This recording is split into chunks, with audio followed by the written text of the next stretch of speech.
I'm not even mad that. Am I mad that I lost to Sean? Kinda.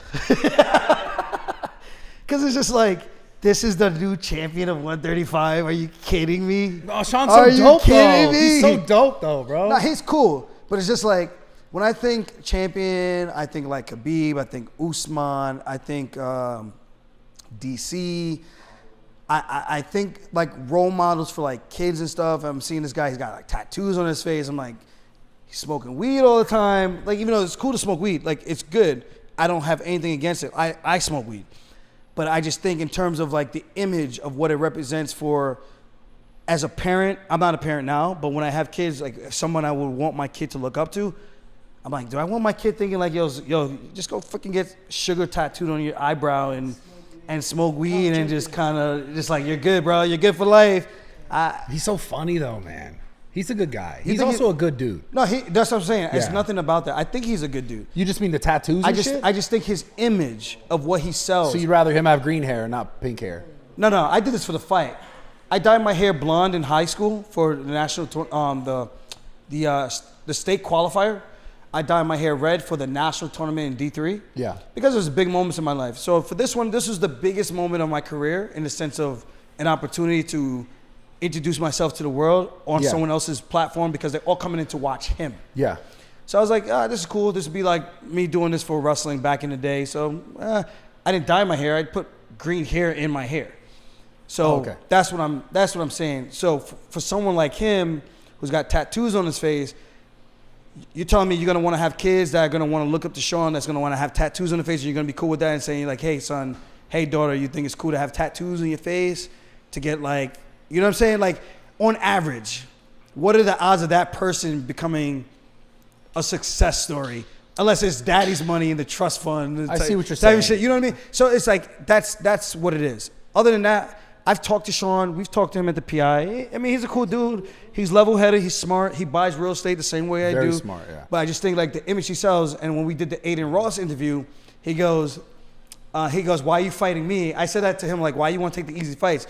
Marab is the next guy you're going to need to fight. He wanted Cheeto. I say, bro, the next guy you're fighting, if you were to win, is Marab. He goes, no, I'm fighting Cheeto. I go, this is my problem with you. You want the easiest layups. You don't want to challenge yourself. And that's not what life's all about. Like, you have no desire to challenge yourself, to push yourself, to go, like, yeah, you're winning, but you're taking the easiest path possible. Don't get me wrong, it makes money. Yeah. But I think in terms of, like, teaching kids about what the reality of life is, I don't think he stands for any of that at all. He's good. He's talented. He works hard. But I don't think that gets sold as much as it is the other stuff that shows, like, his path and how, I don't say easy, but the easier road to get to where he's been is almost like taking shortcuts in life. And I don't like that. That's the only sentiment I don't agree with. Everything else is cool. Like, hey, he's a smart kid. He's educated. And when he said to me, he was like, well, why are you taking a fight with me? And it's like, I know why, because it's the biggest payday you're going to get. I was like, you're right, motherfucker. You're right. It is. It's a business decision. I could have said no, and I could have just sat out till next year, which I'm going to do now. But I was like, you know what? Let me just fight, get it over with. Hopefully I win. I could piss in the UFC's Cheerios. If not, here I am. Either way, I'm happy as long as I get a break from fighting, because I haven't had a break since 2019. Yeah. So now I'm on vacation, get to chill, and I get to enjoy the fruits of my labor since God knows how long, of how many guys I've been fighting in the top 5, former champions. Yeah, I was looking at your fucking record. Look at insane. Sean, and the people you fought. Good luck, and let's see how long you can stay on the top of that hill. That's all I'm going to say. And it's not like saying I'm rooting against him, but if he's going against my guy, I'm rooting against him. But good luck in the sense of like, yo, I know what I did is not easy. Let's see if he could do the same thing or better. I'm excited to see it, man. I think he could do it. Man. You think so? Yeah. I think he's just if he's going to say, I want to fight Cheeto, and then I want to fight Pedro, and then I want to fight the guy who's ranked 12. Yeah, but like... It's easier said than done. You know what I mean? Yeah. So you think that's the guy for him to fight next? 100%. If I'm not getting a rematch, Moab's got to be the guy. Easily. If we're going by merit the way that it should be, why would he not be the guy? I understand. You know what I mean? Yeah. But if you're going to cherry pick, the UFC gave me opponents. I never once said no. I never once turned down and said, I want to fight this guy instead. I never once did anything. But here's where, so I got to ask you this, though. Here's where it's not, I guess it's not really hypocritical because I see what you're saying, but you also, of course, want to take the fight because it's your biggest payday. He's also playing the game for the paydays as well. Like everyone is in the game. Everyone's trying to make money now. Because you even said it, and it's your biggest money fight, I'm assuming. You probably got the biggest payday, which is sick. Congrats, by the way. It's fucking dope. But it's like he's doing the same thing, right? It's like he's got the belt. Why not make the most bags with the belt? It's not like he's never going to fight that guy. I'm assuming he's going to fight him. Go ahead. What do you got to say? Put the mic close. It's not about my money. It's about competition, man. But he just did a fight for money. He just said it. Yeah, but no, it was so. No, so because they told him he was the #1 contender. yeah, He was supposed to fight me before Henry. Okay. And he said no because he thought Henry was going to beat me because stylistically I was a tougher matchup than Henry because of frame, height, and everything. Yeah. But Henry, obviously 5'3", say 5'4", whatever. If Henry wants to say he's 5'5", on platform stilettos. Yeah, you're fucking stupid. That was what he was hoping for. You know, Okay. but yeah, go ahead. Yeah, tell us.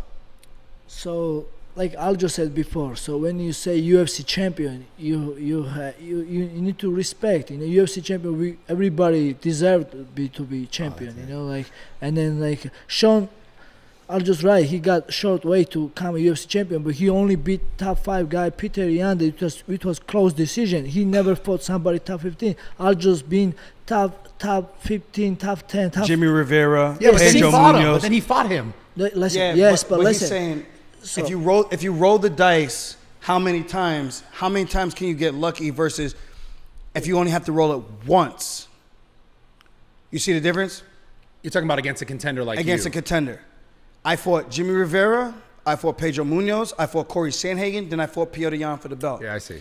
He went from Pedro Munoz, poked his eyes out, Edward Scissorhands, and then he went from that and he went to Piotr Jan. He won by split. A very close fight. That was a lot closer than the fight with myself and Piotr Jan in the sense of, I think, how you could kind of decide that fight. And then he fought for a fucking world title after that, after 11 months off.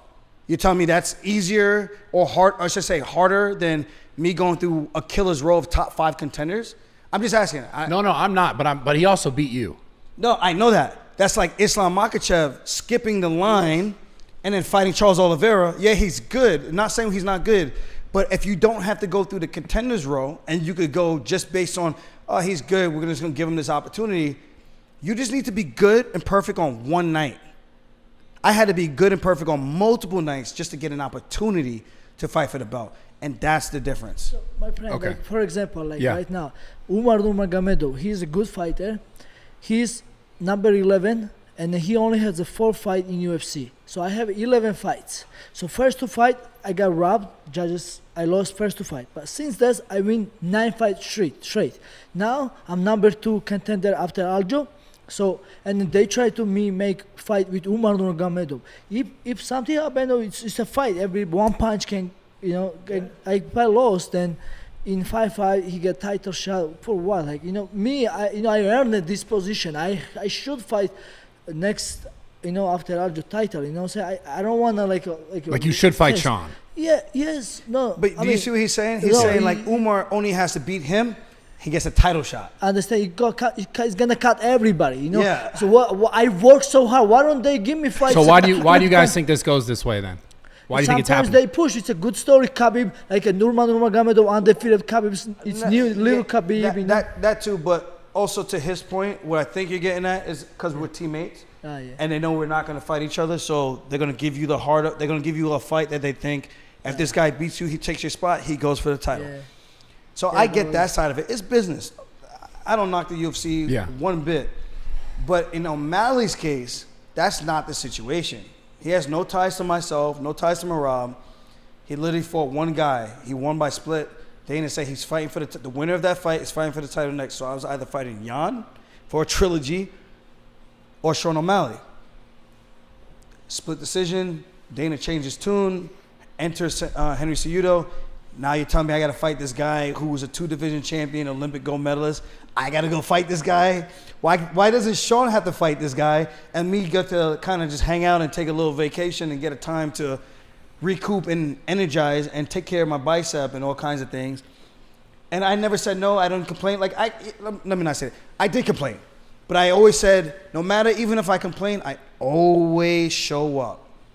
Even if I bitched about it, because it's true, and I want to make sure the fans understand that. Like, hey, man, like, I know I got all these things going on, but guess what? For your entertainment, for my bank account, and because of the warrior spirit that I have, I'm going to take the chance, and hopefully it goes my way, and I get the win. I'm going to work as hard as I ever do, and I got the win and whatever. So then I get to fight Sean. That was the biggest payday I could ever have. But again, he was supposed to fight me before. Yeah. But why didn't he take that matchup? So I think the onus is on him when it comes to things like that. And I get it's a business decision. Don't get me wrong, but I said, at the end of the day, I know my legacy is always going to be that I fought the toughest challengers no matter what. I never backed down to nobody. I never said no to nobody. Him, on the other hand, he can never say that. He can never say that. He's talking about fighting Cheeto and having Cheeto skip the line over the guys who actually earned the shot. You're telling me if Sandhagen was healthy, he doesn't have to fight Sandhagen. He wants to go fight the guy that it was, come on, man, stylistically. Yeah. I'm not saying Cheeto can't win because it's a fight. We know 2 fists, 2 legs. It's a fist fight. Obviously, we've seen that with myself and Sean. We already knew the odds of Sean beating me were like so slim to none, but sometimes the fights happen in such a crazy way that the other guy who's not supposed to win, every dog has their day. Yeah. He had his day. Yeah. So that's all I'm saying. I just think when it comes to legacy, I'm more about that than it is for someone who's looking to get the easier route to the top. Doesn't matter if they're not good or not. I'm saying they could be skilled and they could be good and be deserving. But at the same time is, why do you get to skip the line and roll the dice less versus the other guys who had to roll the dice more against the people, myself, Marab, who had to go against all these top contenders to even get a shot to be in this conversation. Why do you think that is? For which one? For Sean, why do you think he's allowed to roll the dice less, in your opinion? I think because he's the UFC's next cash cow, potential star. And I personally, I think the UFC thought he was going to lose. Against you? Yeah. I think they... But they still give them a chance. Yeah. Maybe something happened. And if I didn't fight, Umar was supposed to fight him. And I said, well, I'm not going to wait till January or February to fight because I would like to fight one more time before the end of the year. I said September or October. I'll go back to Abu Dhabi. I just need more time to kind of just relax, decompress a little bit. Just give me some time to actually enjoy my win for once in my career. I took the fight. I turned around in some unimaginable time frame that literally no other champion has done except maybe Volkanovski. And even Volkanovski hasn't had a 5-round competitive scrap with a top contender who's a 2-division champion in Henry Cejudo. There's a significant difference. None of these guys have done it the way I've done it. Go look at the records. Like the stats speak for themselves. The numbers do not lie.